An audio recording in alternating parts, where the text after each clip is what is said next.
Hello and welcome back to KXAN Live. Thanks so much for joining us. I'm Esmeralda Zamora. Today we're going to be listening in to a press briefing from the Austin Police Department. They will be providing us with updates on a recent shooting that happened last night. Let's go ahead and listen in right now. And the Office of Police Oversight. I want to start by saying that this investigation is in the early stages and all the information is preliminary. The information as we know it now may change as the investigation progresses. So last night, officers were dispatched on a prior prowler call, again, a top priority run. A video, video surveillance was released, and someone called and stated that someone was attempting to break entry into a business there, and that it appeared he had a rock and a weapon in his waistband. Officers responded within 7 minutes, I believe, of getting on the scene, 9 minutes within the call being received. They responded. The subject was non-compliant. Officers for 14 minutes attempted to de-escalate the situation, again, repeating and pleading with the subject to drop the weapon, which he did not do. At 11:25, unfortunately, shots were fired, and the suspect is deceased. Again, a tragic situation. Officers perceived that threat and they shot. Again, a tragic situation for all involved. Anytime there is a loss of life, it is not something that any of us want to stand here and talk about. So again, my condolences to their family. It is a male subject, a male white subject. At this time, he has not been identified fully, so we'll have that information for you at the 10-day mark. Take some questions now. How many years of experience did the officers who responded have? It was 5 officers that were involved, and I'm not sure. We can get that for you for the 10-day release on what their length of service is. It kind of gives just a breakdown of what unfolded when officers arrived on scene, what happened with the suspect, and then what happened to lead to the opening of the fire. Yeah, so when, the video is released, you'll see that there's an attempt. Again, the call for service is that someone's breaking into a business and that they are armed. There is a gun there and a rock in their hand. When officers arrive, there's some agitation on his part, some pacing back and forth. Officers are giving verbal commands immediately as soon as they arrive.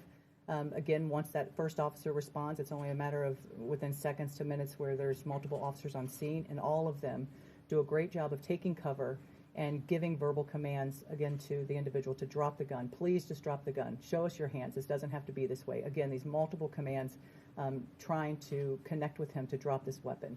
And at that point, the perceived, again, the gun was in his hand at this point, and the gun was raised, and the officers perceived that threat, and shots were fired. What de-escalation tactics did they use? Did they shout verbal commands? Did they try tasers? Yeah, so again, the verbal command, that de-escalation, that is that verbal attempt to de-escalate the situation. And again, for 12 minutes, they continue to ask him and plead with him to drop the weapon, that this is not worth it, that please drop the weapon.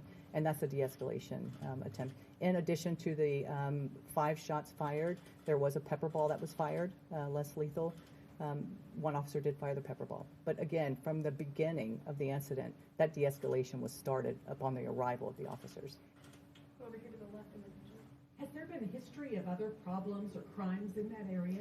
Yeah, so I just looked at that. It is unfortunately an area that has suffered some theft, some breaking and entering, and so when you're looking at the strip mall that this occurred at, there was some video there, and that's a proactive measure from businesses that are in the area to set up that surveillance to stop that. And unfortunately, it is an area that has experienced a lot of theft, grand larceny, and breaking and entering. Has anything been done to try to help with that situation since it's been escalating? Yeah, I think that's. I would say that the fact that the businesses are involved and these are good guardians of those businesses where they're putting those measures in place, and someone's able to call the police when they're looking at and monitoring that someone's attempting to break into their business. I don't know what the backstory is, but I can bet that there was some community involvement and the police were involved in talking about the issues that are occurring in that neighborhood. Right, Angela. Yeah, kind of going off of that, do you know if the suspect was trying to break into other businesses before he got to the one? We don't know, and I think that's part of the process of gathering any video evidence. And again, if anyone does have that video evidence, they're more than welcome to send that to APD or call Crime Stoppers with that information. But again, this is somebody that he had been there for several minutes by the time he had stayed on scene from the time that the call was received to the officers there, he had been there for a while.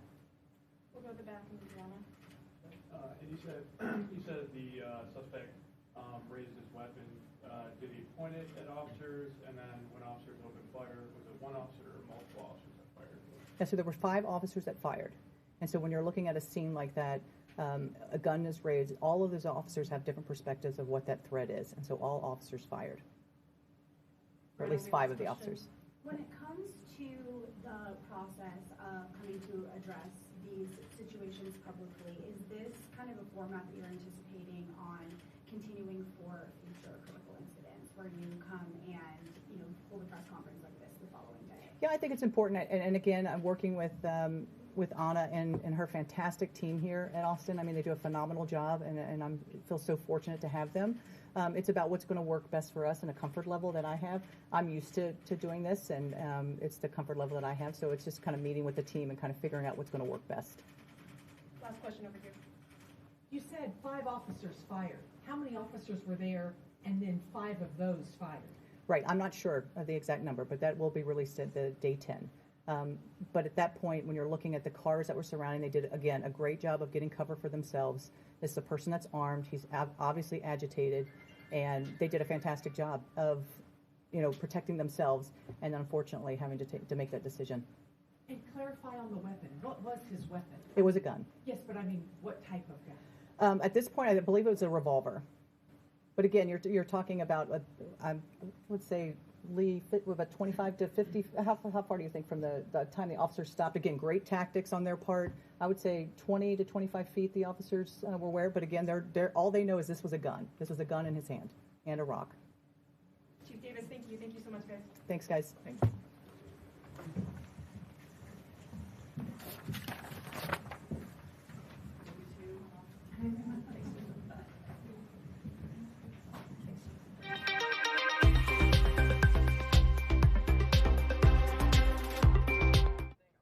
All right, there we have it. She kind of discussed what the situation was. Chief Lisa Davis, our new APD chief, said that officers responded to a top priority call of someone attempting to enter a business and break in with both a rock in his hand and also a weapon. She said that weapon was a revolver, but the officers that were on scene just saw it as a weapon. They were on scene for 14 minutes and they were trying to de-escalate the situation by saying things like, please drop your weapon, it doesn't need to be like this. And unfortunately, they had to make the tough decision to have shots fired, and 5 officers were the officers that made those shots fired.